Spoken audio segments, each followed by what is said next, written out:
From the daily speaking tree. ഞാൻ പറഞ്ഞ ഒരു 5 years ആയിട്ടുള്ളൂ ഞാൻ ആത്മീയതയെ പറ്റിയൊക്കെ സംസാരിക്കാൻ തുടങ്ങിയിട്ട്. അപ്പം അതിനു മുമ്പ് ഒരു സാധാ ജീവിതം നയിച്ചിരുന്ന ഞാൻ പെട്ടെന്ന് ഒരു സുപ്രഭാതത്തിൽ എന്താ പറയുക, ആത്മീയതയെ പറ്റിയൊക്കെ പറയുമ്പോൾ പെട്ടെന്ന് എല്ലാവരും ഇങ്ങനെ ഡൗട്ട്ഫുൾ ആവും, എന്താ ഇവൾക്ക് വന്ന മാറ്റം എന്നൊക്കെ ഉള്ളത്. പക്ഷെ അത് നല്ല കാര്യത്തിന് വേണ്ടി തന്നെയുള്ള മുറിവായിരുന്നു. കാരണം നമ്മളെ മുറിപ്പെടുത്തുമ്പോഴാണ് നമ്മൾ ആ മുറിവിൻ്റെ കാരണം അന്വേഷിക്കുക. അപ്പോൾ അങ്ങനെ അന്വേഷിച്ച് പോയതാണ് ഞാനും ഇതിൻ്റെ ഉത്തരം തേടിയിട്ട്. ഇപ്പോഴൊന്നുമല്ല, ഒരു 1.5 വർഷം മുമ്പത്തെ കാര്യമാണ് ഞാൻ പറയുന്നത്. എന്താണ് എൻ്റെ യോഗ്യത? ഇതറിയാൻ വേണ്ടി ഞാനൊരു തൃശ്ശൂർക്കാരിയാണ്. ഞാൻ നാട്ടിൽ പോകുമ്പോൾ ഞാൻ കിഴക്കേ കോട്ടയിലുള്ള ലൂർദ് പള്ളി, എനിക്ക് ഏറ്റവും പ്രിയപ്പെട്ട പള്ളിയാണ്. ഈ ലോകത്തിൽ എത്ര വലിയ പള്ളികളുണ്ടെന്ന് പറഞ്ഞാലും ഞാൻ ഏറ്റവും കൂടുതൽ ഇഷ്ടപ്പെടുന്ന ലൂർദ് പള്ളിയാണ്. ഞാൻ പറഞ്ഞല്ലോ, കഴിഞ്ഞൊരു 5 years ആയിട്ടുള്ളൂ ആ പള്ളി എനിക്ക് ഏറ്റവും പ്രിയപ്പെട്ടതാവാൻ തുടങ്ങിയിട്ട്. അപ്പോൾ അതിലേക്കൊക്കെയാണ് ഞാൻ ഈ വരുന്നത്. ഒരു പക്ഷെ ഞാനും അത് അറിയാതെ പോയേനെ. അപ്പം അങ്ങനെ ഞാൻ ഈ ഒരു ചോദ്യം എനിക്കൊരു വിഷമമായി. അപ്പം ഞാൻ അങ്ങനെ നാട്ടിൽ പോകുമ്പോൾ ഞാൻ ലൂർദ് പള്ളി കയറാതെ ഞാൻ വരത്തില്ല. അപ്പം ഞാൻ ലൂർദ് പള്ളി പോയിരുന്നിട്ട് ഞാൻ അമ്മ മാതാവിനോട് ചോദിച്ചു, എനിക്ക് എന്ത് യോഗ്യതയുള്ള, അമ്മയെ പറ്റിയും അതുപോലെ ഈശോയെ പറ്റിയൊക്കെ പറയാൻ എനിക്ക് എന്ത് യോഗ്യതയുള്ളത്? അങ്ങനെ ഞാൻ ഈ ചോദ്യമായിട്ട് പലവട്ടം മാതാവിൻ്റെ മുമ്പിൽ പോയി നിന്നപ്പോൾ ഒരു ദിവസം മാതാവ് എനിക്ക് എൻ്റെ മനസ്സിലേക്ക് ഓർമ്മപ്പെടുത്തിയ ഒരു കാര്യമാണ് ശരിക്കും അതിൻ്റെ ഉത്തരമായിരുന്നത്.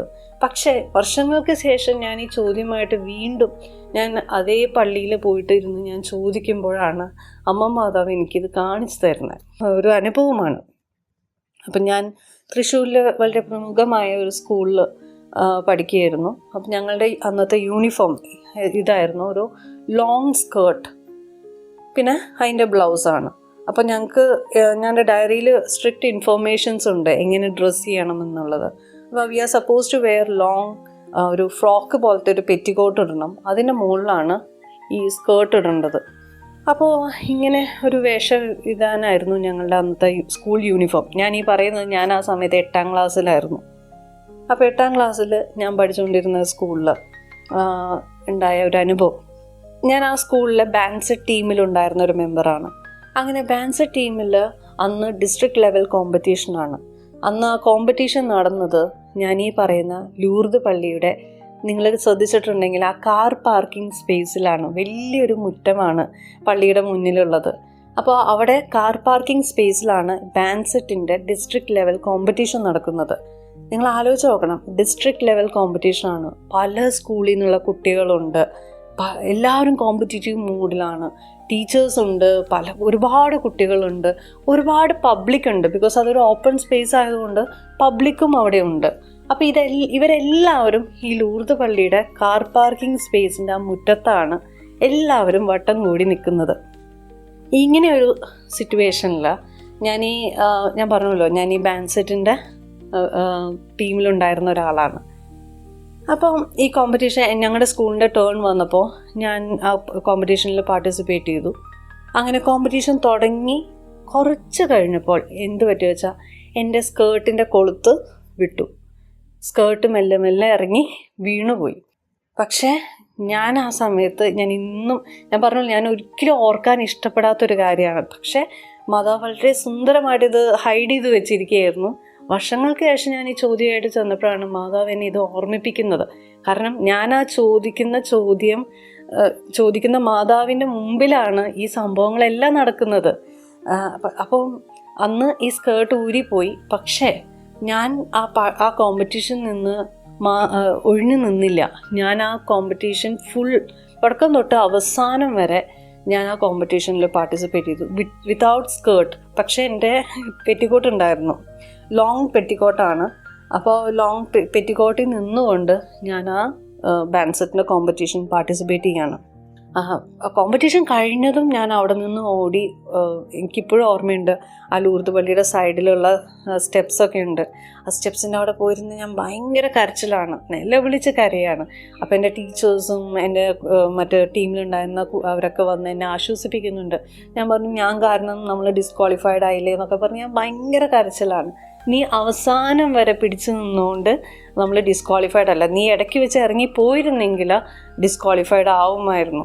അതുകൊണ്ട് നമ്മൾ ഡിസ്ക്വാളിഫൈഡ് അല്ല. അപ്പോൾ എനിക്ക് ഒരുപാട് ആശ്വാസമായി, ഡിസ്ക്വാളിഫൈഡ് അല്ലല്ലോ എന്ന് അറിഞ്ഞപ്പോൾ എനിക്ക് ഭയങ്കര സന്തോഷമായി. പിന്നെ അതിൻ്റെ റിസൾട്ട് അനൗൺസ് ചെയ്തപ്പോൾ ശരിക്കും ഞങ്ങൾക്ക് 3rd പ്രൈസ് കിട്ടി.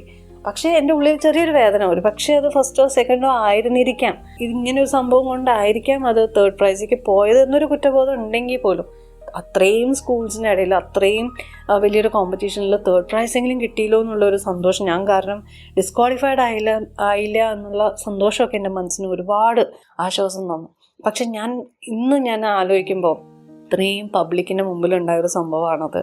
ഞാൻ ഒരുപാട് കരഞ്ഞ് ഒരുപാട് പിന്നെ ഓർക്കാൻ പോലും, ഇപ്പം ഇന്നായാലും ഞാൻ തിരിഞ്ഞു നോക്കുമ്പോൾ എനിക്ക് എൻ്റെ ടീച്ചേഴ്സിനെ ഓർമ്മയില്ല, എൻ്റെ ക്ലാസ്മേറ്റ്സിനെ ഓർമ്മയില്ല, ആ സ്കൂൾ തന്നെ ഓർക്കാൻ ഞാൻ ഇഷ്ടപ്പെടുന്നേ ഇല്ല. കാരണം അങ്ങനെ ഒരു സംഭവം എൻ്റെ മനസ്സിൽ വരുമ്പോൾ പ്രത്യേകിച്ച് ഒരു 8ാം ക്ലാസ്സിലെ ഒരു കുട്ടിക്ക് ഉണ്ടാകുന്ന ഒരു ട്രോമ സ്റ്റേജ് ഒന്നും ഞാൻ അനുഭവിച്ചിട്ടില്ല എന്നുള്ളതാണ്. ആ ഒരു പെർട്ടിക്കുലർ മൊമെൻറ്റിൽ കുറേ വിഷമങ്ങളുണ്ടായിരുന്നു. പക്ഷെ എങ്ങനെ അത് മാഞ്ഞു പോയെന്നോ എങ്ങനെ ഞാനത് ഓവർകം ചെയ്തു എന്നൊന്നും എനിക്കറിയില്ല.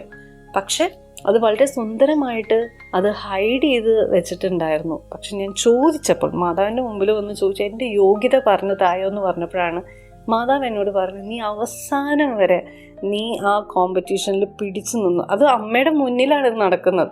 അപ്പോൾ എന്നോട് അമ്മ പറയുകയാണ്, അന്ന് നീ പള്ളിമുറ്റത്ത് നിന്ന് പോകുമ്പോൾ നീ ഒറ്റയ്ക്കല്ല പോയത്, നിൻ്റെ കൂടെ ഞാനും ഉണ്ടായിരുന്നു. നിങ്ങളിത് ഓർക്കണം, ഞാൻ കാത്തലിക് അല്ല, ഞാൻ ഈ ലൂർദ് പള്ളിയുടെ അകത്ത് പോലും കയറിയിട്ടില്ല ആ സമയത്ത്.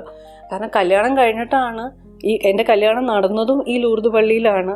അത് കഴിഞ്ഞിട്ടുള്ള ഓരോ ഫങ്ഷൻസ് എൻ്റെ ലൈഫിൽ ഉണ്ടായിട്ടുള്ള ഓരോ ഫങ്ഷൻസും നടക്കുന്ന എല്ലാം ഈ ലൂർദ് പള്ളിയിലാണ്. അപ്പോൾ ലൂർദ് പള്ളിയായിട്ടുള്ള ബന്ധം സ്റ്റാർട്ട് ചെയ്തത് ഈ ഒരു മൊമെൻറ്റ് തൊട്ടാണ്. കാരണം അന്ന് എൻ്റെ കൂടെ ഞാൻ ആ പള്ളിമുറ്റത്ത് നിന്ന് ഇറങ്ങി പോകുമ്പോൾ ഞാൻ അറിയാതെ തന്നെ എന്നെ അമ്മ മാതാവ് ഫോളോ ചെയ്യുന്നുണ്ടെന്നുള്ളത് ഞാൻ അറിഞ്ഞിട്ടില്ല. അപ്പോൾ ഞാൻ വർഷങ്ങൾക്ക് ശേഷം ഒരു പക്ഷേ അമ്മയ്ക്ക് അറിയാം ഞാൻ ഈ ഒരു ചോദ്യമായിട്ട് വരുമായിരിക്കാം. അതിന് വേണ്ടിയിട്ട് അമ്മ ഈ ഒരു ഓർമ്മ എൻ്റെ മനസ്സിൽ നിന്ന് തന്നെ എടുത്ത് മാറ്റിയിട്ടുണ്ടായിരുന്നു. പിന്നെ ഞാൻ വന്ന് ചോദിച്ചപ്പോഴാണ് അമ്മ എനിക്ക് കാണിച്ചു തരുന്നത്, നീ അന്ന് ഈ പള്ളിമുറ്റത്ത് നിന്ന് പോകുമ്പോൾ നീ ഒറ്റയ്ക്കായിരുന്നില്ല പോയത്, നീ എന്നെയും കൂടി കൂട്ടിയിട്ടാണ് പോയത്.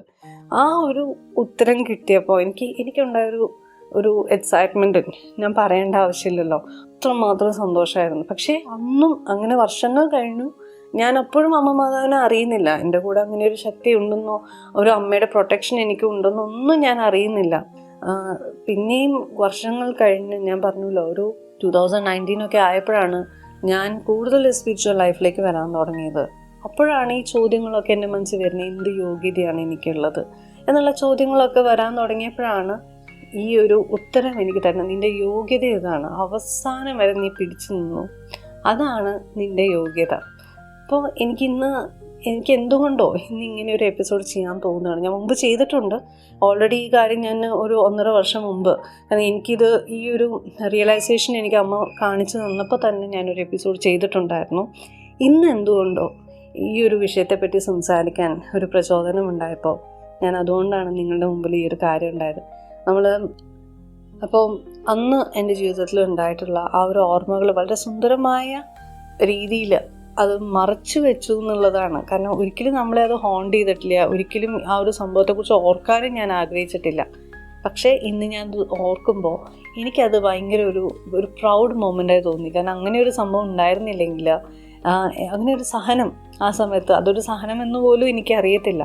പക്ഷെ ഇന്നൊക്കെ തിരിഞ്ഞു നോക്കുമ്പോഴാണ് അന്ന് ഉണ്ടായതൊരു കാരണം ഇതെല്ലാം സംഭവിക്കുന്നത് അമ്മ മാതാവിന് മുമ്പിൽ വെച്ചിട്ടാണ് ഇതെല്ലാം സംഭവിക്കുന്നത്. ഇന്നാണെങ്കിൽ അന്ന് ഞാൻ ലൂർദ് പള്ളിയുടെ അകത്ത് പോലും കയറാത്തൊരു വ്യക്തി ഇന്ന് ലൂർദ് പള്ളിയുടെ അകത്ത് മാത്രം ഇരിക്കാൻ ആഗ്രഹിക്കുന്ന ഒരു വ്യക്തിയായി മാറിയത് ഈ അമ്മ മാതാവിൻ്റെ കൃപ ഉള്ളത് കൊണ്ട് മാത്രമാണ്. അപ്പോൾ മറ്റൊരു എപ്പിസോഡിൽ വീണ്ടും കാണാം.